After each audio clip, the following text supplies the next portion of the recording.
Like, we don't know. Now at 10, a return to Charlotte-Mecklenburg schools, the concerns about a software product from a company hit by hackers. You can do certain things from the air, you can do certain things from the sea, but there's time you have to occupy land. North Carolina-based soldiers are being ordered to deploy to the Middle East, the role the 82nd Airborne could play in the Iran war. When duty calls, you use duty call. And the new app serving the Charlotte area, helping people find a clean place to do their business.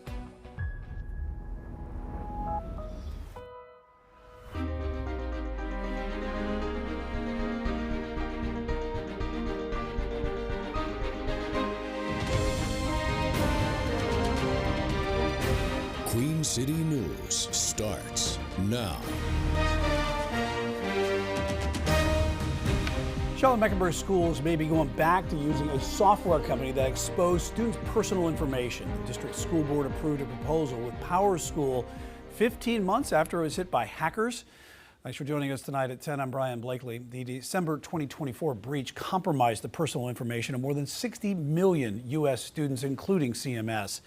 Now the district is asking Mecklenburg County Commissioners to approve a new PowerSchool contract. Queen City News reporter David Schumann looks at how the system would be used for hiring and tracking employee performance. Mention of PowerSchool still scares some Charlotte-Mecklenburg parents. Because of the information that was exposed. The software that was in every public school in North Carolina was hacked in 2024, compromising the personal information of nearly 4 million students, parents, and teachers. CMS replaced PowerSchool last summer. All those in favor, please raise your hand. Yet on Tuesday night, the Board of Education recommended rehiring PowerSchool. They voted unanimously for a $350,000 contract with PowerSchool to provide applicant tracking software to facilitate recruitment, screening, selection, and hiring functionality. I would make sure that PowerSchool had some third-party independent audits done, make sure that things were tested. I would want to feel comfortable. Ken Widger is not only a cybersecurity expert, he's a CMS dad, too. As parents, we want to make sure that everything is secured. We should have a right to know. We should have been informed. I'm very annoyed that they didn't say or mention anything about going back with that. A PowerSchool spokesperson told Queen City News what they learned from the hack informs everything they do, saying in a statement, PowerSchool continues to invest in advanced security technologies and collaborate with school districts, privacy experts, and regulators to ensure our practices meet the highest standards of student data protection. Widger says PowerSchool handled the hack how they were supposed to, and no one's impervious to a breach. Parents should be cautious of emails or calls that reference their child, that request any type of personal information. If I'm a parent, those are the things that I'm not being mindful of right now. CMS didn't immediately have a statement to share about its proposed PowerSchool contract. In Charlotte, David Schumann, Queen City News. After the hack, North Carolina's Attorney General announced that he was looking into PowerSchool. His office didn't get back to us today about the status of that investigation. Charlotte-Mecklenburg school officials are sharing their nearly $2 billion operating budget proposal for the next school year. It calls for a 3% raise for teachers, but they could receive more if North Carolina lawmakers provide more money. Teachers' salaries are covered by state funding. Republican-controlled General Assembly has not passed a budget for the state's current fiscal year. Administrators are also calling for a 5% pay for supplement for teachers. The district superintendent says CMS has to ensure teachers get paid enough to keep them from leaving the state or heading to neighboring districts. The reality is it costs more to live in Charlotte than it does those places. So we have to increase pay for teachers, but locally we have to be competitive than others around us. If not, they're going to, even if they stay in the state, they will leave Charlotte-Mecklenburg to go to Union. The district is requesting almost $700 million from Mecklenburg County government. School board members will hold a public hearing on the budget at their April 14th meeting. They'll vote on the proposal on April 28th. Mecklenburg County Commission Chair Mark Jarrell will deliver the 2026 State of the County address tomorrow morning. He'll go over the county's accomplishments over the last year and details for the goals for this year. The 10 a.m. address will be live streamed on the county website.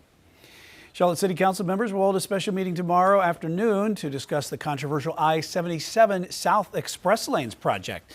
North Carolina transportation officials have proposed to build toll lanes from the uptown to the South Carolina state line, but people in that corridor opposed the plan, fearing it would tear into neighborhoods. NCDOT is delaying the next phase of the plan after community objections. The council meeting is at 1 tomorrow afternoon at the Government Center in Uptown.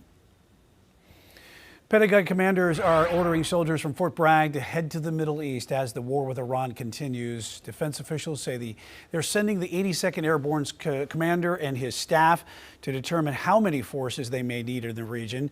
Reports range from 1,000 to 3,000 soldiers from the North Carolina-based division that could be sent to the Middle East. 82nd Airborne is a rapid deployment force sent to conflicts and humanitarian operations around the world. We're all very worried about what that means for the service members here and the service member families. And so we pray that this comes to a quick conclusion. Unfortunately, this seems to be a costly war that was done without a really clearly articulated goal or an end game. Division's former commander says ground forces would be needed to stop Iran from blocking Persian Gulf oil shipments and securing that country's own energy installations.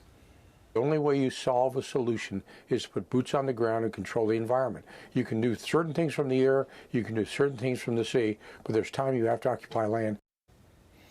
Thousands of Marines are also headed to the Middle East for potential operations. A race that caught national attention is over tonight. North Carolina State Senate President Pro Tem Phil Berger is conceding the District 26 GOP primary to his challenger, Rockingham County Sheriff Sam Page.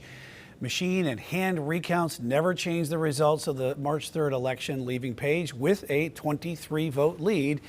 Page says the voters made their voices heard today. I think that people still, our citizens still have not gotten over the issues about gambling, expansion, gaming, casinos, stuff like that. And anything else that may come, there doesn't appear to be a conservative value that was brought forward and stuff like this. If we're going to be, as a Republican, if we're going to be conservative, then we need to be conservative. Page will face Democrat Steve Luking in November's general election.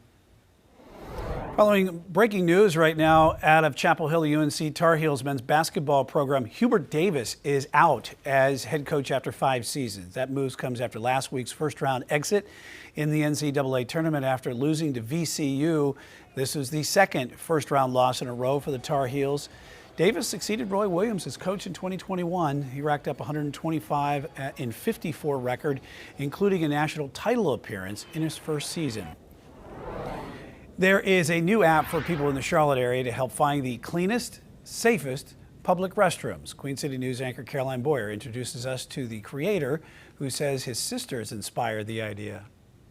When duty calls, you use duty call. You heard that right. It's called Duty Call. Our mission here in Charlotte is to make this city the most accessible city to clean and safe bathrooms across the country. It's a free app with an interactive map allowing users to find and rate public bathrooms. This is where you're driving and you can choose which one. And there's also a list view too, so you can see it's rated. So all the top rated bathrooms come up at the top, and then you can just go and it'll tell you too, which is cool. It's for a user, you're like, you know what, I gotta go to the bathroom.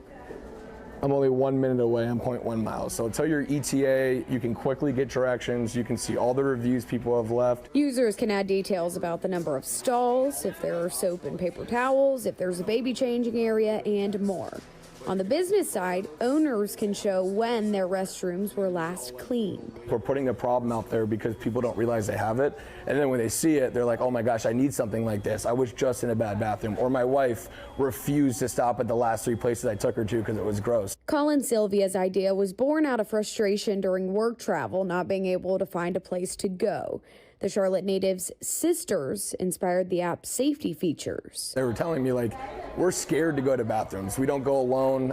I'll hold it until I get all the way, an hour, right, without stopping. So then I was like, holy cow, there's people out there that are legit, scared and don't feel confident or comfortable because they don't trust public bathrooms. So far, people have left about 1,500 restroom reviews on duty call, and Colin is already getting interest from outside the Queen City. We've even had like other people reaching out from other states, like, can we test this? This is so cool. So the plan is to go nationwide, but we want to start here. Users will eventually be able to collect coins to redeem for gift cards by uploading photos and leaving daily reviews. In Charlotte, Caroline Boyer, Queen City News. All right, Caroline, thank you so much. I saw that guy on TikTok. It's crazy. I'm excited that he's doing stuff like that. Making sure we're using clean bathrooms, and I'm trying to make sure we can warm things up here soon. Temperatures back in the 30s again here tonight. We're talking about 80s returning here soon, possibly near 90 degrees again. We'll let you know when that happens. Coming up here next. The deadline approaches for FEMA to send disaster money to North Carolina, while one town's mayor says the money is long overdue. Have to show kids that everybody's not living in chaos. We don't have to think that way all the time. And letting kids have time to be kids. The story of a Charlotte organizer working to provide a sense of family in tonight's Remarkable Woman. Well, as Brian just said, some major news out of Chapel Hill tonight. Hubert Davis done with the Tar Heels. Where does North Carolina go from here? That's certainly the big question. And the Hornets notched their biggest home win yet. They rout the Kings tonight at the Hive. We'll show you how they did it and much more to get to in just a bit on Carolina Sports Live at 11 o'clock. All right, Joey, you're watching Queen City News, the most honored and the most local news in Charlotte.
The deadline is approaching for North Carolina to receive funding approved years ago by the Federal Emergency Management Agency. Much of that money is supposed to go to Western North Carolina communities still rebuilding after Hurricane Helene. Flint Snyder tells us more.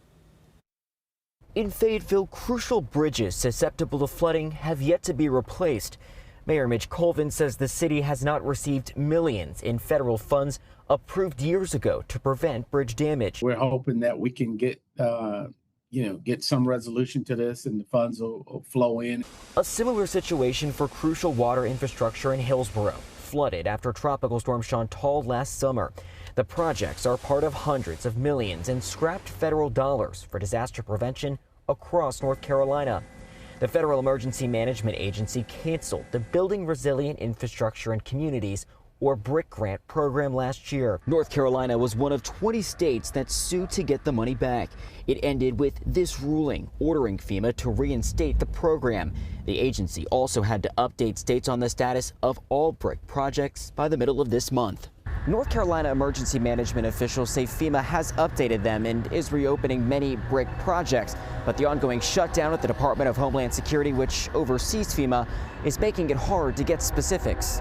An NC emergency management spokesperson tells WRAL in a statement that state officials are, quote, unable to obtain any details on the restart from programmatic FEMA staff at this point.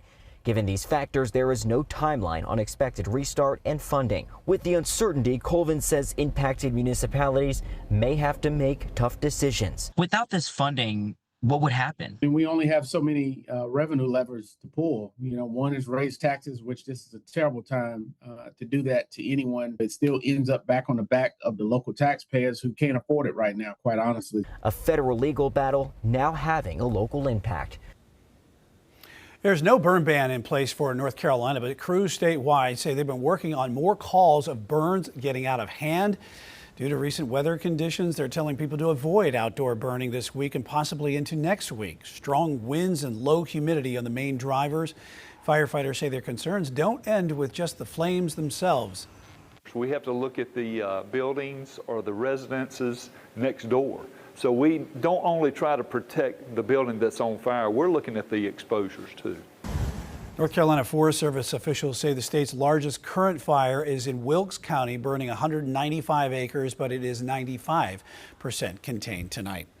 Red flag warnings are out in South Carolina, meaning wildfires can start easily. Several fires have been reported there in the last few days, and because of this, low country agencies are staying on top of training. We have responders throughout the county that are out here working with brush crews. They're working on structural triage, and that is to identify areas in the wild and urban interface that are at risk and figure out if they're going to be able to defend those, or if they have to prep those and leave, or if they need to evacuate those people. March is one of the prime months in South Carolina's wildfire season. Back here in Charlotte, over uptown, looking from our Arlington camera tonight as we get close to the 30s overnight. Wow. But we'll be back in the 60s tomorrow and even possibly 80s here in the next few days. Let's talk to meteorologist Brandon Lawson. It's a free-for-all. Yeah, back and forth as we're used to, from air conditioning to the heating to air conditioning. Definitely heating tonight. Right? I know. It's so annoying, too, because like sometimes I'll leave my air conditioning on and kind of forget that it's going to be 30s overnight, and I wake up freezing. So, yeah, Brian, we're talking about 30s again tonight. A slight warm-up tomorrow, another slight warm-up for Thursday, and then we get the heat back on as we go into Friday to close out the work week. So the temperature roller coaster continuing. This is a live look from Monroe tonight. Temperatures dropping back already into the 40s there in Union County, and temperatures are just going to continue to steadily drop. We're at 46 in Monroe right now. We're at 52 in Charlotte, holding strong there in the lower 50s.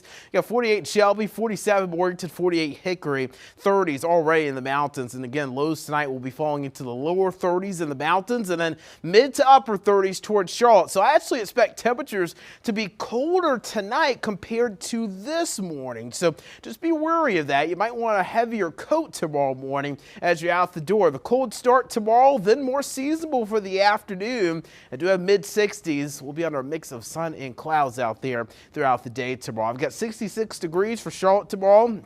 Spots like Statesville, Lincoln, Gastonia, and Hickory dancing around 64 degrees, including Concord and Albemarle. Will be in the mid to upper 50s up in the high country. Then Thursday, upper 60s in the high country, mid to upper 70s towards Charlotte. So we're more warm as we go into Thursday. And then Friday, that's when we bring some of the orange and red colors back on the temperature map. We're heating back up. 88 degrees in Charlotte on Friday, 88 Rock Hill, 87 Chester. We'll close out the work week at 84 degrees in Morganton, low 70s in the mountains on Friday. And we could even see record highs Friday afternoon. 88 degrees for the forecast. The record high set back in the 1950s, 85 degrees, in serious jeopardy as we close out the work week. Now, we will cool back down for the weekend. We've got a cold front that's going to be moving in Friday night. Could bring an isolated shower or two. Not everybody's going to see rain, but about 30 to 40% chance of a shower chance. and that front moves out of here pretty quickly. We dry things out nicely as we go into Saturday morning, and we'll be clearing out too, just cooling down for the weekend. Less than 1/10 of an inch of rain is expected from that cold front, though. We need it. We desperately need rain across the area. You just heard it from Brian. He was talking about the fires that we're seeing over our area, the fire danger. That's going to continue even into next week because we're still dealing with drier than normal precipitation for next week, March 30th to April 3rd. You can see that below normal precipitation expected. So that's going to continue to lead to elevated wildfire danger, and that wildfire danger gets more extreme when you have the drier fuels mixing with lower humidity and breezy conditions like we've had over the last couple of days. So I want to avoid any burning really for the foreseeable future until we can get a little bit of rain around here and also less of a breeze and a little bit higher humidity. Allergy season still in full effect. Man, pollen's been beating me up tonight. I'm stuffy just tonight talking to you guys. And high tree pollen will be the story over the next several days. You look at peak pollen times. Tree pollen tends to peak around April. Grass pollen peaks around, let's say, early June, late June during the middle of summer. And then weeds, ragweed pollen, you're talking about late summer, early fall. And then mold can sometimes peak out a little bit when you get a little bit more hot and muggy air. 57 degrees on Saturday for the Martinsville race, 62 on Sunday. Looking good for the NASCAR Raleigh Series on Saturday, and also looking good on Sunday for the Cup race. It's going to be chilly up there in Southwest Virginia. 60s to 80s by Friday, and they're cooler for the weekend, back in the 60s, Brian. All right, Brendan, thank you. The investigation into that deadly Air Canada plane crash at LaGuardia Airport in New York. What the NTSB and a passenger are saying about that incident. And giving area youth a sense of community, the remarkable woman behind the Team Up Connections program. You're watching Queen City News, the most honored and the most local news in Charlotte.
A survivor from Sunday's deadly plane crash at LaGuardia Airport is sharing her experience, saying she is lucky to be alive. Angelo Bavaro reports on where the NTSB investigation stands tonight.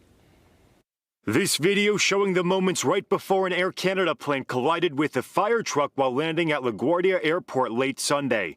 That fire truck responding to a separate incident aboard another plane. I looked around and there were people with gashes in their heads. Rachel Mariota was on the plane and says she is lucky to be alive. Being thankful to walk around my neighborhood and to walk past the school that my daughter goes to. And on Tuesday, NTSB investigators summarizing the final 3 minutes captured on the cockpit voice recorder. At 9 seconds, Tower 1 instructed the tower instructed Truck 1 to stop. At 8 seconds, there was a sound consistent with the airplane's landing gear touching down on the runway. At 6 seconds, there was a pilot transfer of controls from one pilot to the other. And at 4 seconds, the tower again instructed Truck 1 to stop. Investigators say there were 2 people in the tower cab at the time of the crash. The local controller who manages active runways and the immediate airspace, along with the controller in charge, who's responsible for safety of operation. The controller in charge was also doing the duties of the clearance delivery position. The clearance delivery controller provides pilots with their departure clearance. It is not clear who was conducting the duties of the ground controller. NTSB says that is in the standard operating procedures for LaGuardia for the midnight shift, which the agency says it has raised concerns about. It's also common practice across the national airspace where you would have 2 controllers in the tower cab during the midnight shift. The crash's impact spelled out on departure boards inside Terminal A. Yesterday morning, we had our stuff together and we woke up. I saw on the Spirit app our flight had been canceled. Travelers like these 2 heading home to Florida navigating ongoing cancellations and delays after an hours-long closure of the airport Monday. We're going to be here until 8 o'clock tonight because that was the earliest flight that was able to get us on. The bizarre story behind a Maryland murder case, what we were learning about a quad amputee and professional cornhole player charged in the shooting.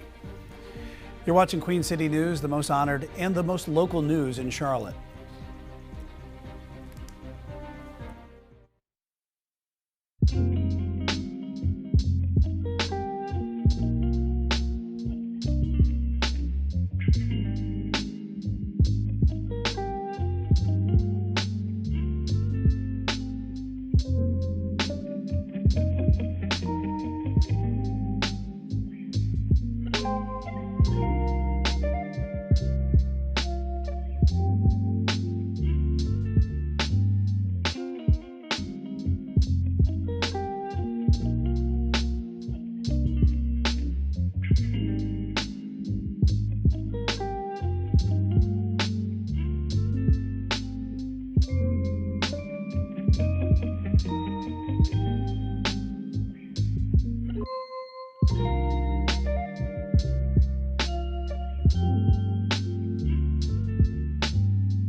Anytime you promise something you can't possibly deliver, you have to be held accountable, to be honest with you. There was no path for the SAVE Act in its current form. I support voter ID. I've got voter ID bills with my signature on it as Speaker of the House. It was a priority for me.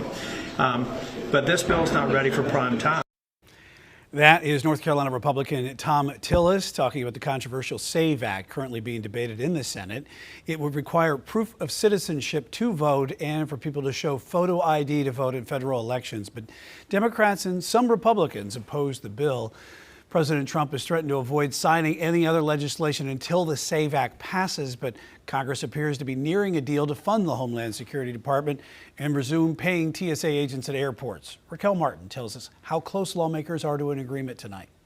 The next few days will be crucial, but the good news is Democrats and Republicans are talking. The breakthrough comes as TSA workers continue to work without being paid, and wait times at airports are now stretching over 4 hours. Fortunately, it seems like things are getting back on track this morning. After weeks of gridlock, lawmakers say they're hammering out a deal to end the partial shutdown at the Department of Homeland Security. To pay TSA workers ASAP. Long security lines at airports is the pressure point, bringing both sides to the negotiation table. We have TSA agents who've missed now 2 consecutive paychecks. And potentially the White House. After the president initially ruled out a bipartisan deal, the tide seemingly turned Monday evening. After a meeting with the president, a small group of senators are now circulating a compromise. Fund everything under DHS, TSA, FEMA, Coast Guard, except ICE. And it is essentially what the Democrats have been asking for. Some Republicans are expressing frustration, pointing to the fact that thanks to the big beautiful bill, ICE is already funded through 2029. That's one of the things we've been telling our Democrat colleagues, is that ICE is funded. The shutdown started when Democrats urged ICE to adopt safer policies. So help me God. Mark Wayne Mullen, who officially took over as the new head of DHS Tuesday, told lawmakers during his confirmation hearing officers will be required to present warrants signed by a judge before entering a house, but Republicans reject Democrats' other demands, including a ban on officers wearing face masks. At this point, President Trump has not stated if he will sign the compromise into law. For now in Washington, Raquel Martin, back to you. Until DHS is funded, thousands of TSA agents are working without pay and struggling to put food on their tables. Several North Carolina organizations are offering help. Workers with the North Carolina Food Bank handed out 500 boxes of dry food today to workers at Raleigh-Durham International Airport. The state's diaper bank is also offering supplies. Both groups say they want to support workers and their families. I know how hard it can be to ask for help, but the truth is at some point in time in our lives, we're all going to need help. And at some point in time in our lives, we're all going to be in a position to give help. Charlotte Douglas International Airport managers are also stepping in to help TSA workers. They're organizing a gift card drive to support the unpaid federal employees. Testing reveals that a substance found in a shipment of Barbie dolls was cocaine with trace amounts of fentanyl. The shipment went to a cargo lot in Independence, Missouri-based retailer. All items have been seized, but the question now is where it came from. Store owner says the source has been identified and shared with local and national authorities. Kansas City Area Drug Task Force is now taking over the investigation. Be mindful of everything. And unfortunately, down to the packaging of toys you get on discount at Cargo Largo. The retailer says moving forward, they will inspect every shipment that comes to that store. Maryland authorities say a quadruple amputee and professional cornhole player is accused in a deadly shooting. James Weber is in a Virginia jail awaiting extradition. Dave Laval shares the developments in this bizarre murder case. That was crazy to me. That's the general opinion of many people around La Plata, Maryland. Honestly, how did he do it? Charles County Sheriff's investigators searched a section of Radio Station Road Monday night near La Plata Road. That's where they say Dayton Weber shot and killed Bradrick Wells the previous night. While he rode in the front seat of the car Weber drove. Nakia Smith is still trying to understand what happened. It sounds like once in a blue moon, something that you would never hear, or just fathom to understand that someone could have done this with no legs, no arms. Weber is a quadruple amputee and a professional cornhole player. Dontre Tyler is also surprised by the news. We're trying to figure out how he shot the guy, but he is a professional cornhole player, so he knows how to do something with his nubs, I guess. Investigators say 2 other passengers in the car told them Weber and Wells got into an argument. Investigators found Wells' body in a yard about 10 miles away on Newport Church Road in Charlotte Hall. Court documents show just over a dozen traffic violations committed by Weber over the last 10 years or so, mostly in St. Mary's County. What y'all doing here doing all that? Like, we don't do nothing like that down here. The American Cornhole League said Weber had not been active in the group since late 2024 and added in a statement, quote, "This is an extremely serious matter and our thoughts are with all those impacted, including the family and loved ones of Bradrick Michael Wells." A New Mexico jury is finding social media company Meta violated state law by failing to disclose the risks that its platform poses for children. The verdict also means the tech giant must pay $375 million in damages. That decision ended a civil trial that lasted nearly 7 weeks. Jurors sided with state prosecutors who said the conglomerate prioritizes profit over safety. Child exploitation and sex extortion is awful. Like, I mean, I had an idea that it was present online in that way and in Meta itself, but I really had no idea it had gotten so bad and to the extent that it did. Jury also agreed with allegations that Meta made false or misleading statements and engaged in, quote, unconscionable trade practices.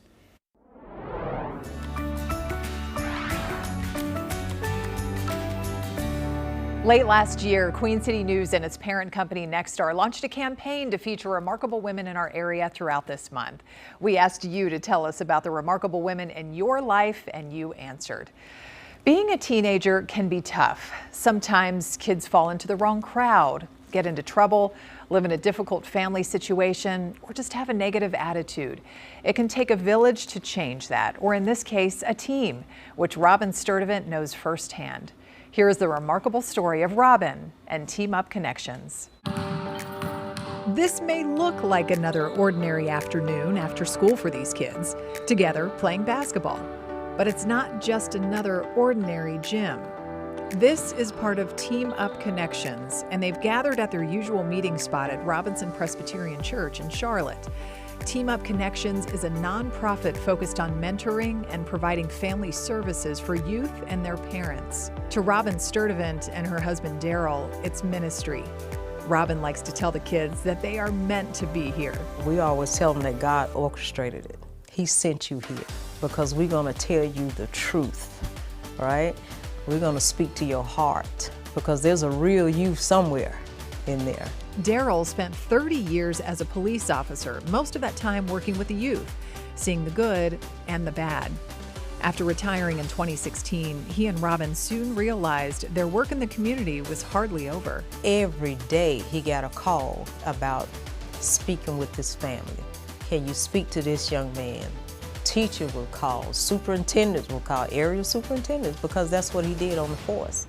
Most of his time was about youth crimes, youth advocacy. Robin and Daryl wanted to do more to help these kids. They did the research, met with others running similar youth programs, and in 2020, Team Up Connections became official. Remember that not-so-ordinary gym?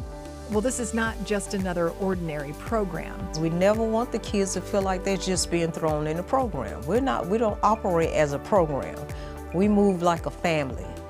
You know, we take the kids out, we got to sit around a table like a family. They do sit around the table for lessons and activities, but they also go on outings to museums, take college tours, give them opportunities they might not otherwise get.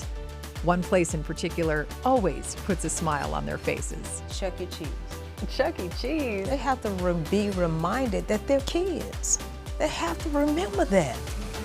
I'm just a baby out here pretending like I know life. When they show up at Team Up, when they first start, they are reticent. They don't want to be here sometimes. They're just like, where am I? But then even simple outings to McDonald's or a fast food restaurant, they light up. Robin and her team, including mentor and administrator Cecilia Peak, show the kids that there's still so much good in the world. You have to show kids that everybody's not living in chaos. We don't have to think that way all the time. 90% of the kids coming into Team Up Connections are from a single mom household, and Robin can relate. Her mom was a single parent, so she understands the anxieties, insecurities, and pressures that can develop in a single parent family unit. When you got kids coming here, they got those holes, they're not being filled. Sometimes you got parents that's got the hole who never been filled, and then you want them to, they don't know how to fill their own child. So you got this chaotic move in life because nobody's feeling it. It's a team effort. Robin is quick to tell you it's not all about her. But her group of fellow mentors and administrators can't say enough about how remarkable she is. When you see Robin, you see God, first of all. You see the love that she has for kids and the youth. She's the type of person that you want to follow, like as you're following her, checking in with her vision and wanting to support. She's lifting you up to follow and your dreams and your visions and express yourself in the way that you're gifted to do. She sees the best in everybody. There's never anything that she cannot do, is not willing to do. She will give it 110% to make sure that that gets taken care of. When a young man or a young lady come back to you and you see them, and sometimes you didn't even know that they were listening or they got it. But when they come back and they, Mr. S, Mrs. S, there's nothing more. Those are the moments that let you know that you're doing what you're called to do. Robin has several other passion projects, including She Shall Rise, focusing on girls and their journey through the teen years. She also hosts events for Mother's Day and breast cancer awareness. To volunteer or donate to Team Up Connections, just go to their website, teamupconnections.org. All right, Tara, thank you so much. A cold start tomorrow morning, likely colder than what we started this morning, so just making sure you're maybe bundling up a little bit more tomorrow morning. Mid-60s tomorrow afternoon. It's another day with very little rain, though. We'll talk about just how much rain we need to overcome the drought this spring, plus we'll also be discussing when temperatures get back towards the 80s again, coming up next. South Carolina doctors are predicting an increase in cancer cases, the factors they say are leading to the spike. You're watching Queen City News, the most honored and the most local news in Charlotte.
Our award-winning Hometown Series is back this spring, and we're kicking things off in a big way tomorrow morning at our 9 a.m. hour. We're going to be live in communities across the Carolinas as we count down to America 250 and the 4th of July, now just about 100 days away. Funeral services for Tommy DiCarlo will be held this weekend. The former lead singer for the iconic rock band Boston passed away earlier this month from brain cancer. Services will be held at the McEwen Funeral Home in Pineville at 11 a.m. Saturday. Tommy's story was one of dreams as he was tapped to sing for Boston after sending his MySpace links to Boston cover songs, and then was tapped to be the lead singer. Tommy DiCarlo was 60 years old. Researchers in South Carolina's Low Country are warning of a possible increase in cancer cases over the next few years. Hannah Baker spoke with doctors at the Medical University of South Carolina about what's leading to the spike. A 20% increase in cancer cases. That's what researchers say South Carolina could see by 2028. And the data is coming from right here inside the MUSC Hollings Cancer Center. According to the Medical University of South Carolina, the incidence of new cancer diagnosis in South Carolina has increased 20% over the past 5 years. Right now, on average, 33,000 people are diagnosed every year, and MUSC predicts that number will rise to around 38,000 to 40,000 cases by 2028. Doctors attribute the increase to living environments, lifestyles, and an aging population. But it's a trend researchers at MUSC are hoping to reverse. They're conducting cutting-edge research and clinical trials focused on analyzing and understanding the disease with the ultimate goal of curing it. The research that's currently ongoing at MUSC, I'm telling you, will lead to changing the standard of care, leading to increasing number of patients who can start talking about cancer cures in the very near future. Success to me means, I think, two things in terms of cancer care. You know, it's rare historically to be able to use the C word, cure. In 20 years, I want the providers and the patients to experience and understand that cancer is something we can overcome together. There should be no reason why anybody has to leave the state for cancer care. Doctors here say preparation now could directly impact patient outcomes in the years ahead. And that starts with awareness, access, and early action. Communities across the Carolinas are cracking down on the juveniles' use of electronically powered bikes. Many people say they don't feel safe on roads and sidewalks because of those vehicles. Charleston leaders are considering ways to reduce dangerous behavior on them. Motorized scooters are the only type of vehicles allowed on sidewalks, but people with high-speed e-bikes, which can be pedaled, are using paths as well. Residents want city officials to pass rules defining reckless operation of the bikes. E-bikes, you got e-motos, you got mopeds, you can boost e-bikes. So just defining what an e-bike is, where it can be, and how it can interact with traffic on our roads is what this committee set out to do. As you heard, we had a very broad debate about it. I thought it was an excellent conversation. City Council members passed changes to this ordinance today with another vote next month. It is a major power milestone off Virginia Beach. Dominion Energy executives today plugged their offshore wind project into the electric grid for the first time. It is the largest project of its kind in the nation at $11.5 billion. Zach Mix works on the project and says he is proud to be part of the history. How does it feel to have crossed this major milestone? Well, I mean, it's a good thing, you know, free, well, I don't want to say free energy, but, you know, renewable energy. Something that's not taking a hit on the environment. That program's start comes as the Trump administration has made a deal with the French company to end its lease for wind turbines off North Carolina's coast. Let's talk about that weather right now. Go to the mountains. Live look here in Banner Elk tonight. Temperatures are inching toward freezing tonight, and another warm up is on the way. Meteorologist Brandon Lawson here is talking about these up and down pattern we got continuing tomorrow. And also, when you walk outside, one of the things you also got to talk about, the pollen is out there really full force with that yellow film all over the place. It's beating me up tonight for sure. I mean, I'm very stuffy. I've been blowing my nose over here every like 2 minutes, just trying to get a little bit of clearing. And I'm telling you, Brian, that is going to be the story really for the next month or so. You know, I was talking with some folks today that were also suffering with allergies, and I was like, man, I really wish I had some good news for you, but tree pollen itself doesn't peak until mid-April. So we still have at least another 3 or 4 weeks of more intense pollen levels before we can get rid of the pollen. And then you got the temperature roller coaster, it doesn't help. Every time you heat back up, you're blooming more of those trees as well. So still a long ways to go with the pollen. Just got to keep taking the antihistamines, especially during this time of year. Gastonia looking great tonight, clear skies, but again, we are going to be tracking a few more clouds as we go through the later overnight hours into tomorrow morning. Now, one thing we do need is rain. Washing away the pollen, that's one big reason, but the other two reasons, we've got gardening season fast approaching as we get towards mid-April. And obviously, if you don't have any water or moisture in the soil, it makes it a little bit harder to grow your garden. And then increased spring wildfire risk. You're going to get that with drier fuels. Anytime you have drier fuels, you combine that with lower humidity and also the breezy days ahead when it comes down to spring fronts, that's going to cause concern for more wildfires. So those are the big three reasons we really need rain around here. Now, we've shown you the drought monitor. We show you it a lot. Level 3 out of 5 drought. That's the main dominator over the Queen City News viewing area.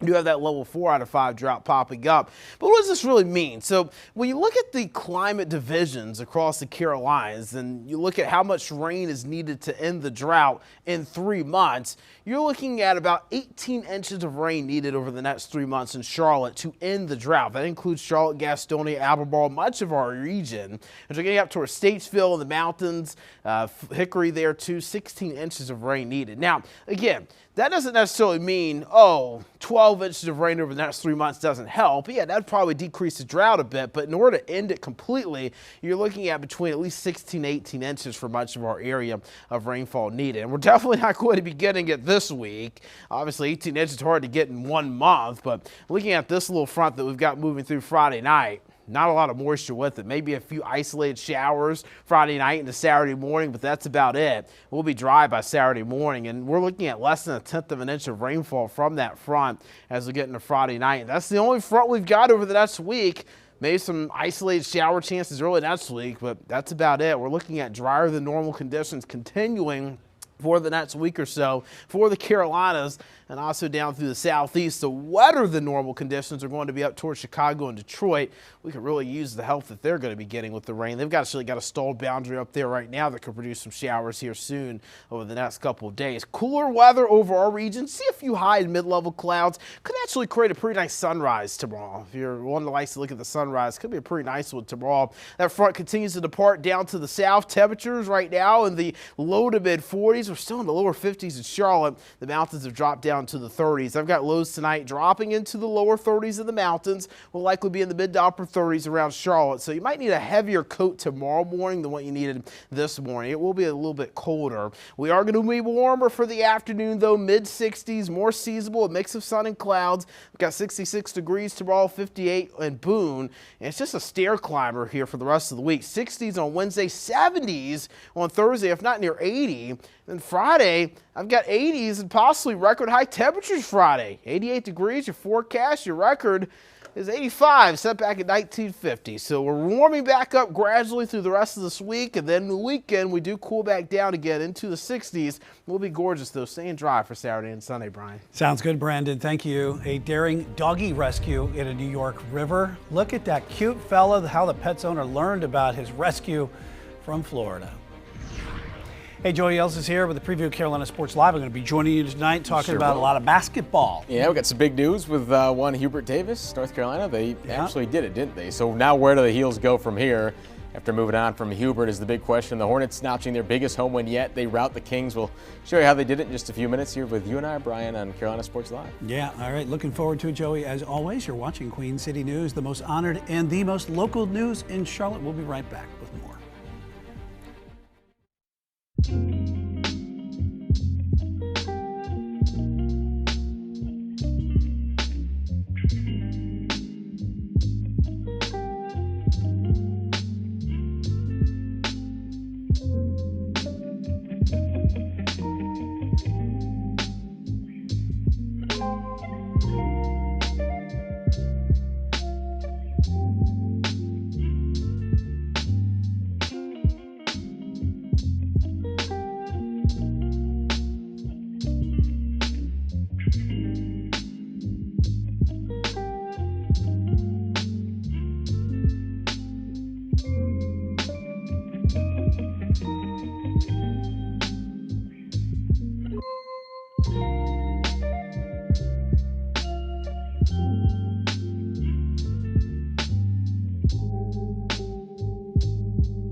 Calling all runners this weekend. Your Communication Counts 5K will be held this Saturday morning at McAlpin Creek Park in Southeast Charlotte.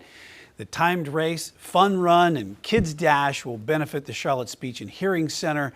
Positively Charlotte's Liza Mahacek will be your host. A woman from Central New York is breathing a sigh of relief tonight after the dramatic rescue of her dog from the Seneca River. Look at this, the skid rescue as it's called, because they knew the dog was freezing at that point. The conditions were worsening for the dog. And so Ashley Drake, she was on vacation in Florida when she got a call from her sister saying her dog Cooper was missing. And that's when Onondaga County deputies found Cooper in the river just in time. My heart just broke seeing like him pretty much just like limp when they picked him up, and seeing like him struggle. That it was really hard seeing that. But I can't thank them enough for saving him. Drake says she didn't plan to be home from Florida until Sunday, but is looking to booking an earlier flight to be home with Cooper. You're watching Queen City News, the most honored and the most local news in Charlotte. We'll be right back with the final check of your Pinpoint forecast, followed by Carolina Sports Live.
Going to be a bit colder tonight, Brian. Temperatures dropping back into the 30s. We've got highs tomorrow in the 60s, and then we're going to be tracking upper 70s for Thursday, mid to upper 80s on Friday, likely record highs Friday afternoon.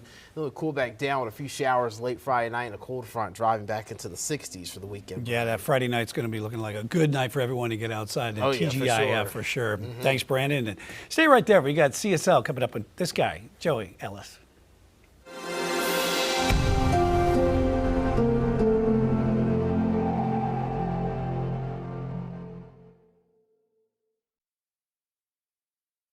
you.